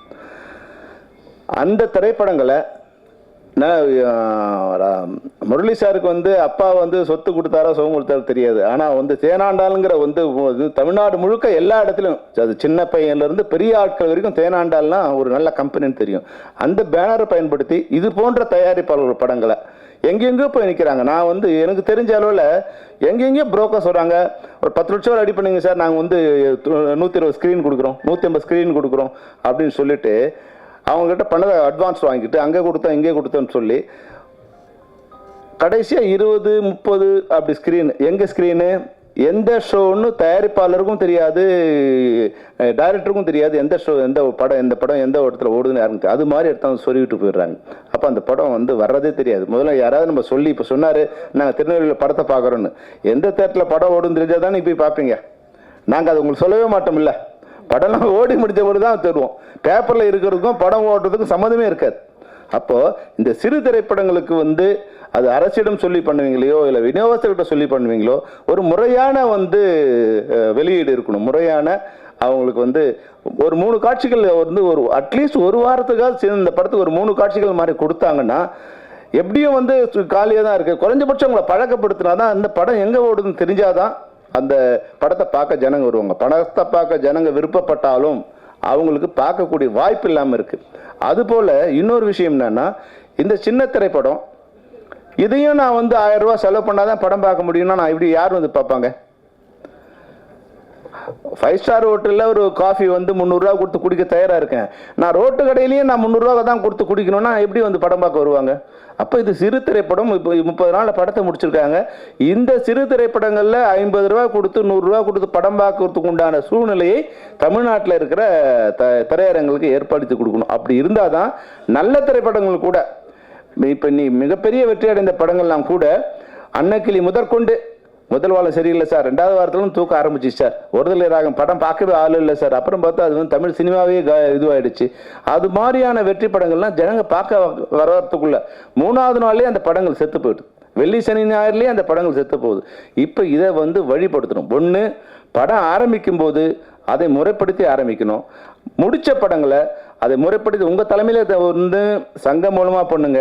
சங்கம் மூலம் பண்ணும்போது பிரச்சனைகள் வந்தால் உங்களுக்கே ஒரு நல்ல பேனர் இருக்குது, அந்த மூலமாக இது மாதிரி சிறு திரைப்படங்கள்லாம் பார்த்து ஒரு நல்ல திரைப்படங்களை நீங்கள் வெளியிட்டீங்கன்னா, இது வெளியிடுறதுக்கு ஆளே இல்லாமல் கண்ட இடங்களில் போய் மாட்டின்னு சாவறாங்க அவங்க. அதுக்கு 10 லட்சம் 20 லட்சம் கொடுத்து ஏமாறுறாங்க. ஏற்கனவே படம் கொடுத்து படம் எடுக்கும்போது அவங்க பட்ட சிரமங்கள்லாம் இல்லாமல் படம் ரிலீஸ் பண்ணும்போது அவங்கள ஏமாத்துகிற கூட்டங்கள் தான் சுற்றி நீங்கள் இண்டஸ்ட்ரி சுற்றிட்டு இருக்கு. அந்த வகையிலையாவது நீங்கள் வந்து படத்தை ரிலீஸ் பண்ணுறதுக்கு இது போன்ற படங்களை நீங்கள் படம் பார்த்து நல்ல படமாக பார்த்து சின்ன திரைப்படங்களை அதை ரெகுலரைஸ் பண்ணிங்கன்னா உங்களுக்கும் தியேட்டரோட ஒரு இது இருக்கும். இன்றைக்கி இருக்கிற ஒரு வேல்யூக்கு நீங்கள் எல்லாரோட பேசி ஒரு 50 ஸ்க்ரீன் 100 ஸ்க்ரீன் எங்களுக்கு ரெகுலராக கொடுங்க, நாங்கள் ரெகுலராக பண்ணலாம். ஏன்னா இன்றைக்கி 100 படம் 200 படம் நல்ல படமே இருக்குது. அதாவது மோசமான படம் இல்லை, நல்ல படங்களே அது இன்னைக்கு கையில் இருக்குது. அந்த படங்களை ரிலீஸ் பண்ண ஆள் இல்லை, தேட்டர் இல்லை, அவங்களுக்கு யாரையும் தெரியாது. உங்களை வந்து பிடிக்கிறதுக்கே இப்போ உதயசூரியனுக்கு வந்து யாரையும் பிடிச்சி சீனு பிடிச்சி அவன் சீனு பன்னீரை பிடிச்சி அப்புறம் வரணும். அப்போ உங்களை வந்து எப்படி நெருங்கிறதுனே தெரியாமல் இருக்குது.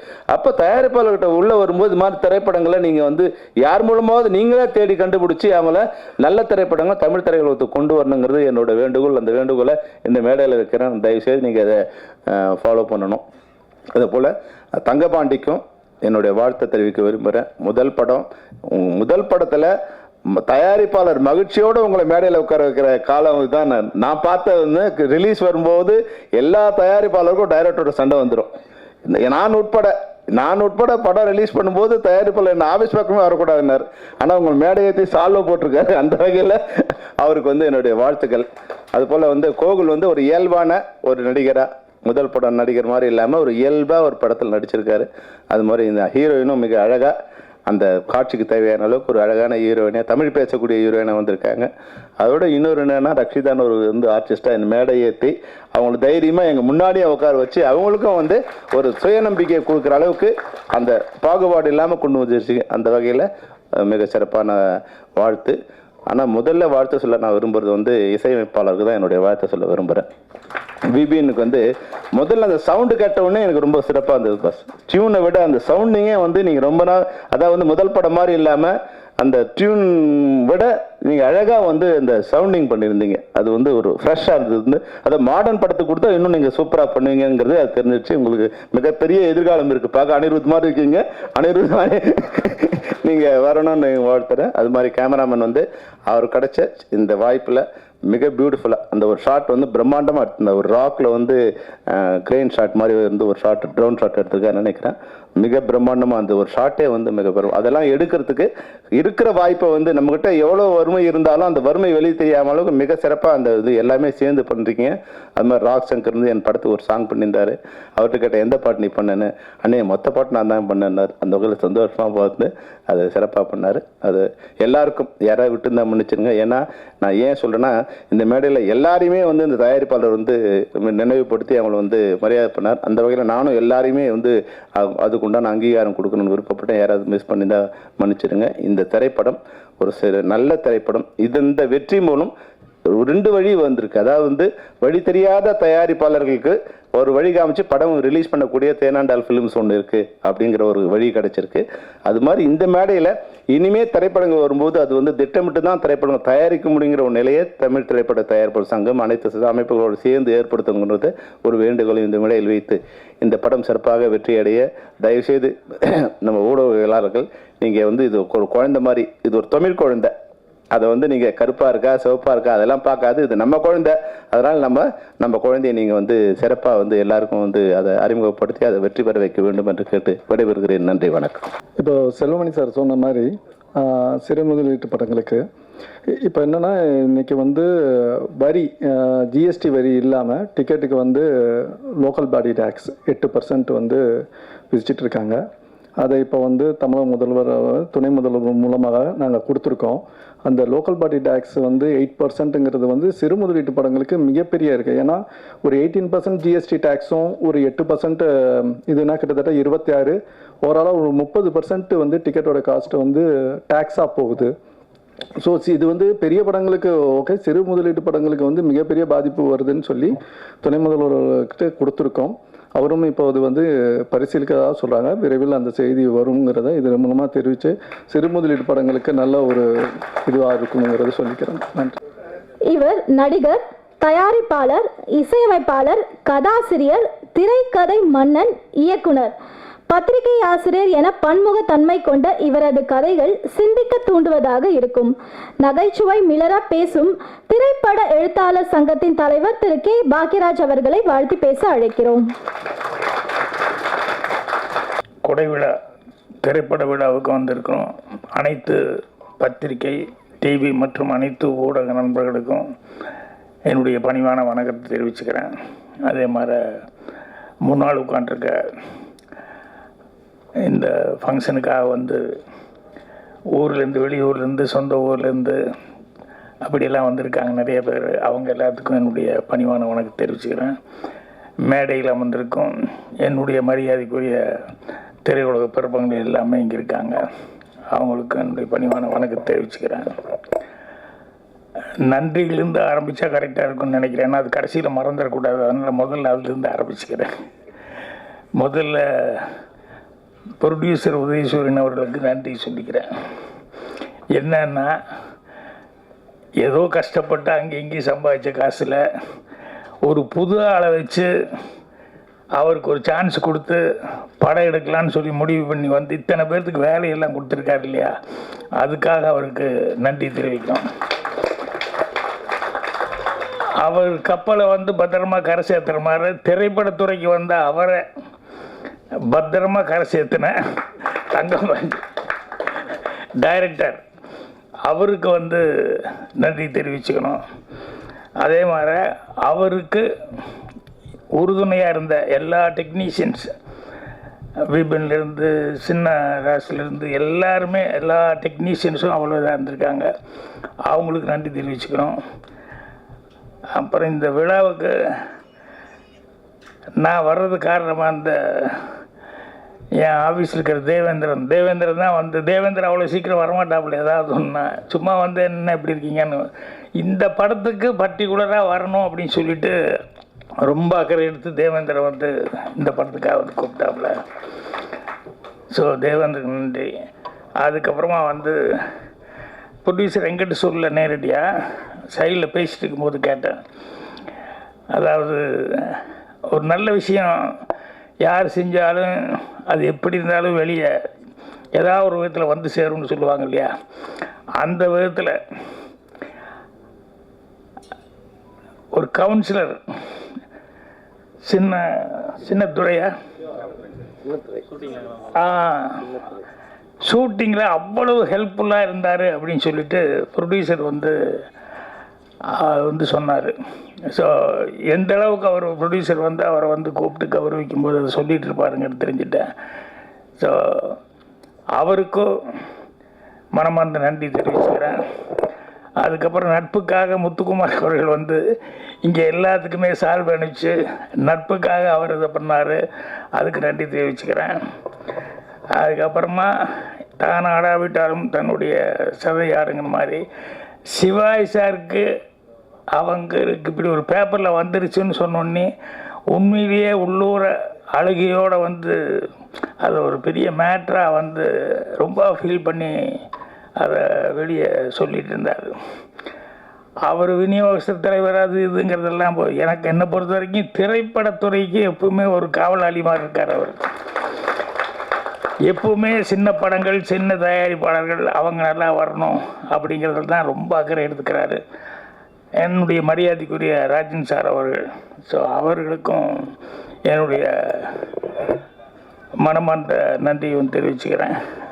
அதுக்கப்புறம் இந்த படத்தில் எல்லா டெக்னீஷியனும் பாட்டு எழுதினவங்க எல்லாருமே வந்து ஒவ்வொருத்தரும் சிறப்பான முறையில் வந்து அவங்கவுங்க வேலைகளை செஞ்சுருக்காங்க. இல்லைன்னா 23 நாளில் வந்து எல்லாம் படம் முடிக்கிறதுங்கிறது சாதாரண விஷயம் இல்லை.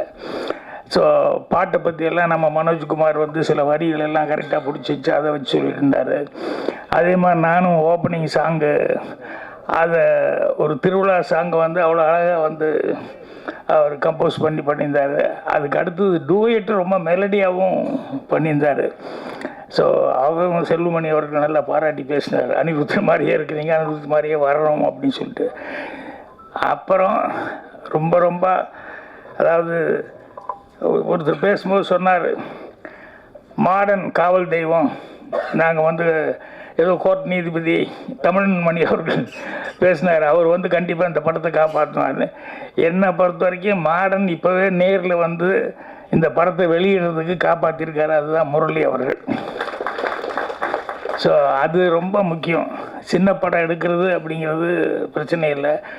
சின்ன படம் எடுக்கும்போது இந்த படத்தை வந்து அவர் பார்த்துட்டு நான் ரிலீஸ் பண்ணுறேன் அப்படின்னு சொல்லும்போது படத்தினுடைய தரமும் எனக்கு தெரிந்தது. அதே நேரத்தில் வந்து சின்ன படத்தை ரிலீஸ் பண்ணுறதுக்கு நம்ம அவ்வளோ உதவி பண்ணணும் அப்படிங்கிறது அவருடைய அக்கறை எனக்கு புரிஞ்சது. அவரை இவருக்கு இன்ட்ரடியூஸ் பண்ணவர் பன்னீர் அவர்கள். அவருக்கும் என்னுடைய மனமார்ந்த நன்றியை வந்து தெரிவிச்சுக்கிறேன். ஸோ இந்த படத்தில் வந்து இவ்வளோ பேர் உழைப்பு, அந்த 23 நாளில் வந்து படத்தை நல்லபடியாக முடிச்சிருக்காங்க அப்படிங்கும்போது ரொம்ப ரொம்ப சந்தோஷமாக இருக்குது. உண்மையிலேயே இந்த படத்தினுடைய உழைப்பு 23 நாளில் இவர் முடித்தது மட்டும் இல்லாமல் அவர் பார்த்துட்டு முரளி அவர்கள் வந்து படம் எனக்கு பிடிச்சிருக்கு, கண்டிப்பாக நான் ரிலீஸ் பண்ணுறேன் அப்படின்னு சொல்லி இப்போ வர்ற 14க்கே ரிலீஸுக்கு எல்லாமே ஏற்பாடு பண்ணியிருக்காருங்க போது படம் கண்டிப்பாக வெற்றி அடையும். இதில் வேலை செஞ்சவங்க எல்லாத்துக்குமே வந்து ஒரு நல்ல எதிர்காலம் இருக்கணும் அப்படின்னு சொல்லி இது பண்ணிக்கிறேன். கோகுல் அவர்கள் வந்து ஏதோ பேசுவார்னு நினச்சிக்கிட்டு இருந்தேன், சைலண்ட்டாக வந்து 2 வார்த்தையோட ஒரு ஹீரோ ஏதாவது பேசுவார்னு பார்த்தா ஒரு வேளை அப்பா இருக்கிற பயமா என்ன காரணத்தினாலும் தெரியல, ரொம்ப ரொம்ப சுருக்கமாக வந்து படத்துலையாவது பேசுறதுக்கு ஏதாவது வாய்ப்பு இருக்குன்னு பார்த்தா அதுலேயும் இது பண்ண. ஆனால் அந்த பொண்ணு கூடவே இருந்து சிரிச்சு காப்பாற்றிருச்சு பாட்டில் எல்லாம். அவர் சிரிக்க வேண்டியதெல்லாம் சேர்த்து இந்த பொண்ணு அழகாக சிரிச்சு. அதான் அவர் சொன்னார், என்ஜாய்ங்கிற ஒரு படத்தில் முன்னாலேயே பண்ணியிருக்கு அப்படின்னு சொல்லி சொன்னார். உண்மையிலேயே ஒரு சிரிப்பு நல்லா என்ஜாய் பண்ணுற அளவுக்கு இருக்குமா, ரொம்ப சந்தோஷம். ஸோ இன்னொருத்தர் வந்து அவங்களும் புதுசாக நடிச்சிருக்காங்க, நீதாம்மா, அவங்கள பற்றியும் செல்வமணி மறக்காமல் குறிப்பிட்டார். அவங்களும் டான்ஸ் ஆடியிருக்காங்க அப்படின்னு சொல்லி சொன்னார். ஸோ எல்லாருமே இந்த படத்தில் வந்து ஒவ்வொருத்தரும் எல்லாருமே கஷ்டப்பட்டு வேலை பார்த்துருக்காங்க. ஸோ அதனால் கண்டிப்பாக படம் நல்லபடியாக சக்ஸஸ் ஆகும். அதுக்கு வந்து பத்திரிகை நண்பர்கள், ஊடக நண்பர்கள் வந்து கண்டிப்பாக இது பண்ணுவாங்க. என்னை பொறுத்த வரைக்கும் இப்போ நிறைய சின்ன படங்கள் அது இது எல்லாமே பார்த்துருந்தோம். சிறு தயாரிப்பார், சிறு முதலீடு அப்படி பண்ணி. நான் ஒரு கிளாஸ் எடுக்கிறதுக்காக போயிருந்தேன். அந்த கிளாஸ் எடுக்க போனப்போ இந்த பசங்கள்லாம் உட்காந்துருந்தாங்க. அவங்ககிட்ட சொன்னேன், எப்பா லிவிங்ஸ்டன் அண்ணன், பாண்டியராஜன் தம்பி 2 பேருக்கு மிலிட்ரிக்கார ஒரு அப்பா. இந்த பாண்டியராஜன் வந்து ஒரு பொண்ணை லவ் பண்ணிட்டு இருக்கான். ஆனால் அவங்க அண்ணன் லிவிங்ஸ்டனுக்கு பொண்ணு பார்த்து நிச்சயம் பண்ண போகும்போது இவன் போகாம விட்டான். ஆனால் இவன் யாரை லவ் பண்ணான்னா அதை தான் லிவிங்ஸ்டனுக்கு அண்ணங்காரனுக்கு வந்து ஃபிக்ஸ் பண்ணிட்டாங்க. அப்படின்னா அடுத்த நாள் பாண்டியராஜன் தெரிஞ்சு நீ பதறி போயிட்டான். அந்த பொண்ணு வேறு திட்டுறா, நான் வந்து போலீஸ்காரன் பொண்ணுன்னா பையன்னு நீ தான் நினச்சேன், உனக்கு ஒரு அண்ணன் இருக்கான்னு எனக்கு தெரியாமல் போச்சே, போய் எதாவது பண்ணு அப்படின்னா. அவன் லிவிங்ஸ்டன்ட்ட வந்து கேட்குறான், என்ன இல்லைண்ணே நேற்று நீ போய் பொண்ணு பாட்டு அழகாக இருக்கு, அம்சமாக இருந்தது. என்ன அழகு அம்சமெல்லாம் ஓகே, அது அந்த பொண்ணு அதான்டா உன் அண்ணி. இல்லைண்ணே நான் வந்து நீ அதான்டா அண்ணி, உனக்கு அண்ணி நம்ம வீட்டுக்கு தானே வரப்போகுது அப்படின்னு. இல்லைண்ணே நான் வந்து அந்த பொண்ணை இல்லை நான் லவ் பண்ணிட்டேண்ணே, மறந்துரு. என்னென்ன இப்படி ஆமாண்டா ஆமாண்டு நேற்று வரைக்கும் இருந்தேன்னு மறந்துரு, இப்போ தான் நான் ஃபிக்ஸ் பண்ணிட்டு வந்தாச்சுல்ல அண்ணி. இல்லைண்ணே நாங்கள் ரொம்ப உயிராக லவ் பண்ணோம், ப்ளீஸ். அப்பா கூப்பிட்டு போனார், அப்பா வார்த்தையும் நம்ம தந்தை சொல் மிக்க மந்திரம் இல்லை. அப்பா கூப்பிட்டு போனார், மாத்துறானாரு, மாற்றிட்டு ஒத்துக்கிட்டேன்.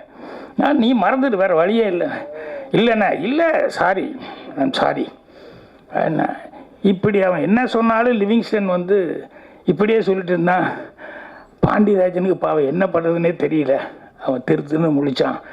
அப்படின்னு சொல்லும்போது கிளாஸில் ஒரு பையன் இருந்துச்சான், சார் பாண்டியராஜ் இப்படி சொன்னால் எப்படி இருக்குன்னு. எப்படின்னா, அண்ணே நான் இவ்வளோ சொல்லிட்டேன், ஆனால் நீ முடியாது, கல்யாணம் முடிச்சு தான் தருவேண்ணே. கல்யாணம் முடிச்சா இந்த வீட்டுக்கு தானே வரணும், வரட்டுண்ணே, அப்புறம் நீ பாருண்ணே அப்படின்னா. எனக்கு ஒரே ஷாக்கு.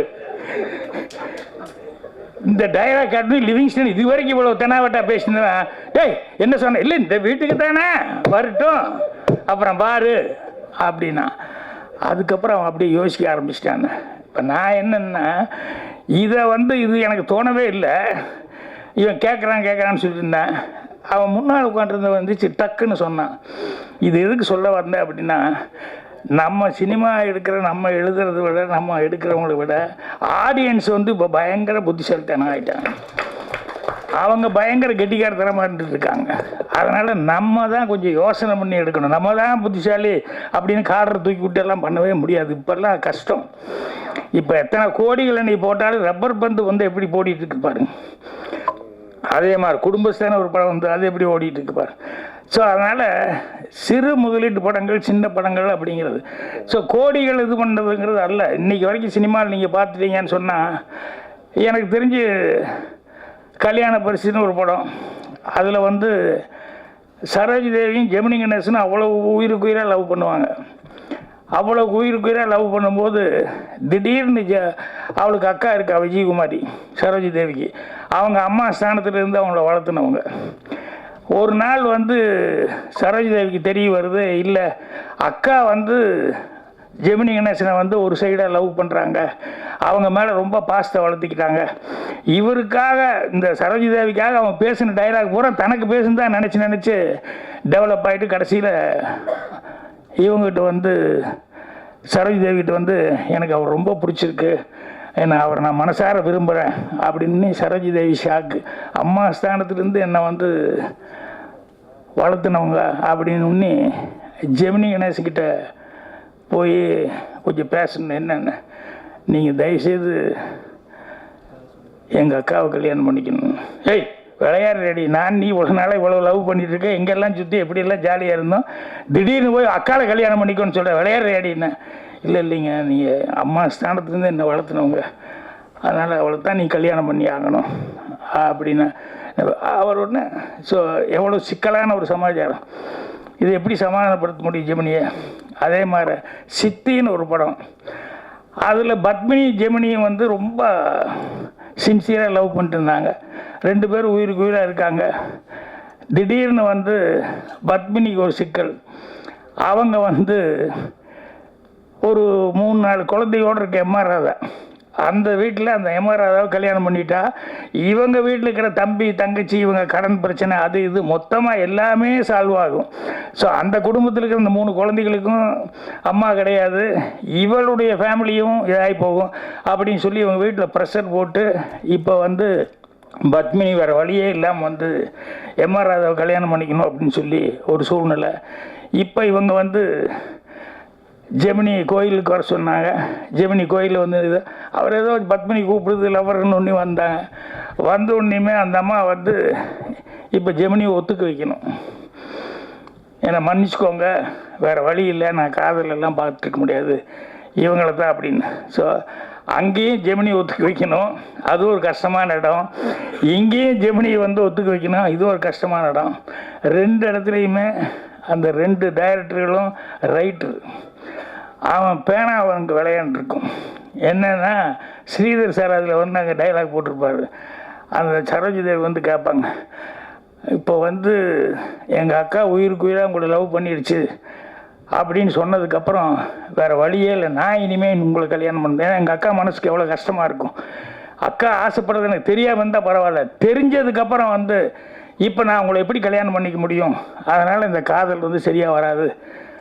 இல்லை நான் இல்லைங்க, அக்காவுக்கு நான் வந்து நன்றி கடனாக வந்து கல்யாணம் பண்ணிக்கோன்னு கேட்குறேன், அது முடியல, அட்லீஸ்ட் இதையாவது நான் வந்து உங்களை நான் கல்யாணம் பண்ணி அவங்களுக்கு ஒரு கஷ்டத்தை கொடுக்க விரும்பல, அதையாவது பண்ணணுன்னா எனக்கு வேறு வழியே இல்லை அப்படின்னு சொன்னேன். அப்போ ஜெமினிக்கு என்ன பேசுன்னு தெரியல. அப்போ வந்து சரி நான் புறப்படுறேன், நான் ஒரு வார்த்தை அப்படின்னு அதுக்கு முன்னால் நின்னேன். எப்படி நான் வந்து உங்களை கல்யாணம் பண்ணிக்க போகிறதில்ல, ஸோ நான் போய் வேறு மாதிரி தான் என்னங்கிறது யோசிச்சு தான் முடிவு பண்ணேன். ஆனால் நான் இல்லைங்கக்கா நீங்கள் லைஃப்பில் கல்யாணம் பண்ணாமல் இருப்பீங்களா?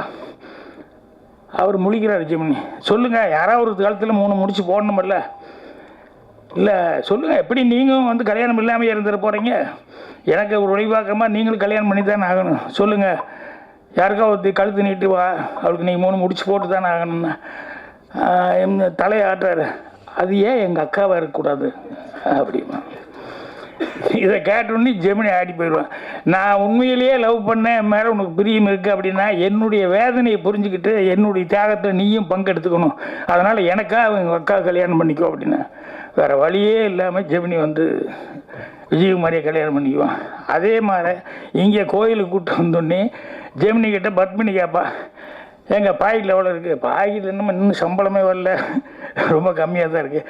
இல்லை எனக்கு ஒரு 1 லட்ச ரூபா தேவைப்படுது. லட்சமா? நான் வாங்குறதே 1000-2000 இவ்வளோதான் சம்பளம், என்னடி திடீர்னு லட்சம்னு என்கிட்ட கேட்குறேன். இல்லைங்க, எவ்வளோ நாள் டைம் கொடுத்தா நீங்கள் அந்த லட்சத்தை ரெடி பண்ணுமா? வாழ்க்கை பூரா நான் கஷ்டப்பட்டால் லட்சமெல்லாம் என்ன, நான் வாங்குற சம்பளத்தை எப்போ ரெடி பண்ண முடியாது இல்லைங்க, முடியாது. இல்லைங்க, இப்போ எனக்கு லட்சம் தேவைப்படுது, நான் உங்களை விட்டுட்டு வேற ஒருத்தர் கல்யாணம் பண்ணால் பல லட்சங்கள் எனக்கு வந்துடும், 2 குடும்பத்தையும் நான் காப்பாற்ற முடியும். என்ன சொல்கிறேன், இதான் உங்களால் தான் எத்தனை நாள் ஆனாலும் முடியாதுன்னு சொல்லிட்டீங்கல்ல, பட் 2 குடும்பத்தை காப்பாற்றுக்கு நான் படித்தான் ஆகணும். அதனால் நான் மன்னிச்சுக்கோண்ணா. ஏன்னா நாளைக்கு வந்து எங்கிட்ட ஒரு வார்த்தை நீ கேட்டிருக்கலாமல்ல அப்படின்னு நீ கேட்டால் நான் குற்றவாளி ஆயிடுவேன். அதனால தான் உங்களை கேட்டேன். முடியலையில சரி நான் மன்னிச்சுக்கோங்க, நான் போய் கல்யாணம் பண்ணிக்கிறேன். ஜெமினி திருன்னு முடிச்சுட்டு நிற்பான். என்னென்னா 2 இடமும் மிகப்பெரிய ஒரு பிரச்சனையான ஒரு இடம். அந்த 2 இடத்துலையும் எவ்வளோ கிளவராக வந்து பெண்கள் எவ்வளோ சாதுரியமாக பேசுகிறாங்க அப்படிங்கிறத வச்சு பண்ணியிருப்பார். ஆனால் எழுதுன ஆம்பளை தான், பேசுறது பொம்பளை இருந்தால் கூட. ஏன்னா ஏன் டிபார்ட்மெண்ட் விட்டும் கொடுக்க முடியாத ஸ்ரீதர் கேஹெச் அவங்க எதுக்கு சொல்ல வந்தேன்னா, அவங்க கோடிகளெல்லாம் நம்பல, பிரம்மாண்டத்தை நம்பல, பேனாவை மட்டுமே நம்பினாங்க. அதுதான் அவங்க இன்னைக்கு வரைக்கும் நிலைச்சி நின்றுக்கிட்டு இருக்காங்க. அதனால் இன்னைக்கு வந்து எடுக்கிறவங்க வந்து இவங்க பண்ணணும் அவங்க பண்ணணும் இப்படி பண்ணணும் அப்படி யாருடைய உதவி இருந்தாலும் அது பிரயோஜனம் இல்லை. நம்ம எடுக்கிற படம் நீ நல்ல படமாக எடுத்தால்தான் அது வந்து சரியாக வரும். அதனால் ஒவ்வொருத்தரும் அதுக்கு வந்து இப்போ 23 நாளில் முடித்தார் அப்படின்னு சொல்லும்போது எவ்வளோ நம்பிக்கை இருந்தால் எவ்வளோ பிளான் பண்ணியிருந்தா அந்த கதையை வந்து 23 நாளில் முடிச்சிருக்க முடியும். ஸோ கதை ப்ரொடியூசர்கிட்ட சொல்லி அவருக்கு பிடிச்சிருந்து அதுக்கப்புறம் அவங்க பையனே வச்சுட்டு கோகுல் வச்சுட்டு பண்ணுறேன்னு சரி பண்ணுறேன் அப்படின்னு சொல்லி பண்ணி எவ்வளோ நம்பிக்கையோடு செஞ்சுருக்காரு. அதை பார்த்து தான் வந்து முரளி அவர்கள் வந்து நானே ரிலீஸ் பண்ணுறேன் அப்படின்னு. அதனால் சினிமா படம் படம் நல்லா இருக்கணும் அப்படின்னா படங்கள் நல்லா ஓடணும், சிறு முதலீட்டு படங்கள். ஏன்னா எல்லாருமே சிறு முதலீட்டுலேருந்து தான் வந்தாங்க, சிறு தயாரிப்பாளர் தான். நான் வாங்கினது 500 ரூபா அட்வான்ஸ் தான் ஃபஸ்ட்டு படத்துக்கு டைரக்ஷன் பண்ணுறதுக்கு. ஆனால் அந்த ப்ரொடியூசர் வந்து தொடர்ந்து 3 படம் 4 படம் அவனுக்கு இதுங்களா அவருக்கு தான் எடுத்து கொடுத்தேன். நான் நிறைய படம் ஞான படம் வரைக்கும் எல்லாத்துக்குமே அவருக்கு எடுத்து கொடுத்தேன். செல்வமணி சொல்லும்போது எனக்கு சிரிப்பாக இருந்தது. ப்ரொடியூசருக்கும் டைரக்டருக்கு எப்போவுமே கடைசியில் சண்டை வந்துடும், எனக்கு கூட வந்தது அப்படின்னாரு. அப்படி இல்லை, நான் வந்து வேலை பார்த்ததுல சரி பெரிய சண்டைகள் எங்கேயுமே வரல. இன்னும் சொல்ல போனால் தயாரிப்பாளர் சங்கத்தில் என்னென்னா இந்த ரைட்ஸ் பிரச்சனையெல்லாம் பேசிகிட்டு இருக்கிறப்ப நாங்கள் அது இன்னும் முடிவே வரல.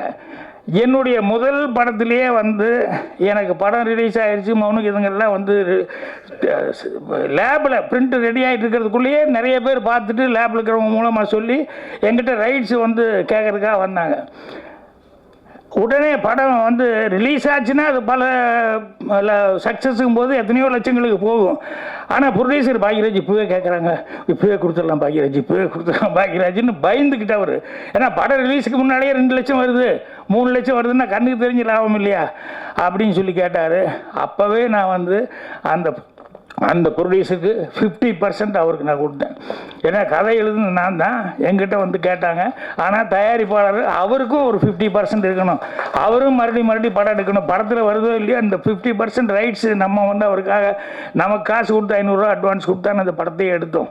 ஸோ அதனால் அது அன்னையிலேருந்து எல்லா ப்ரொடியூசரோடையும் நான் 50% ரைட்ஸு அப்படிங்கிற மாதிரி தான் இது பண்ணிட்டுருக்கேன். ஆனால் எங்களுக்குள்ளே ஒரு சண்டை, என்ன ரைட்ஸே நீ கேட்கக்கூடாது, அவங்களோட ஒரு பிரச்சனை போயிட்டு இருக்கு. பட் பரவாயில்ல, செல்வமணி சொன்ன மாதிரி ஸ்மூத்தாக பேசி எந்த பிரச்சனையுமே எல்லா ப்ராப்ளமுமே ஒரு சால்வேஷன் இல்லாமல் இருக்காது, கண்டிப்பாக வரும். இன்னைக்கு காலையில் கூட பேரரசு பேசும்போது சொல்கிறாப்புல, சார் நீங்கள் வந்து என்ன அந்த கார்டு வாங்கலையோ எங்களை முதல்ல மதித்தா தானே கார்டு வாங்குறதுக்கு, எங்களை வந்து சம்பளமே பேசுறதுக்கு வந்து விடமாட்டேன்னா எப்படியா அப்படின்னு சொல்லி சொன்னேன். இல்லை நான் பேசிட்டு ஒரு லெட்டர் போட சொல்கிறேன் அப்படின்னாரு. ஸோ அது ஒரு பக்கம் நல்லபடியாக நடக்கும். இப்போ நான் சொன்னது தான் ரொம்ப முக்கியம். என்னென்னா பேனாவை நம்பி கதையை நம்பி அதை ஒரு பொறுப்போடு செஞ்சோம் அப்படின்னு சொன்னோம்னா சின்ன முதலீடு கூட பெரிய, ஏன்னா எத்தனை கோடிகள் வந்து சம்பாதிச்சு கொடுக்குது. இன்றைக்கி அந்த பையன் ரங்கநாதன் கூட எடுத்தான் அந்த டிராகனுங்கிற ஒரு படம், இன்னொருத்தர் டைரக்டர், இவங்கெல்லாம் என்ன படத்தை வந்து அந்த கதையை வந்து நம்பினாங்க, அதுதான். அதனால் அதை நம்பணும் ஒழிய பிரம்மாண்டங்கள் அது இதுங்கிறதெல்லாம் வந்து எந்த காலத்துக்கும் சரியாக வராது. அதனால் சின்ன படங்கள் தான் பின்னால் பெரிய படங்கள் ஆகுது. இந்த படம் மிகப்பெரிய படமாக வந்து சக்ஸஸ் ஆகணும் அப்படின்னு சொல்லிட்டு இந்த ப்ரொடியூசர் நிறைய கப்பல்களை அவர் சொந்தமாக வாங்கி ஓட்டணும். அதுக்கு தங்கபாண்டி மாதிரி டைரக்டர்களும் இந்த டெக்னீஷியன்ஸ் எல்லோரும் உதவியாக இருக்கணும்னு சொல்லி என்னுடைய மனமார்ந்த வாழ்த்துக்களை தெரிவிச்சுக்கிறேன். நன்றி, வணக்கம்.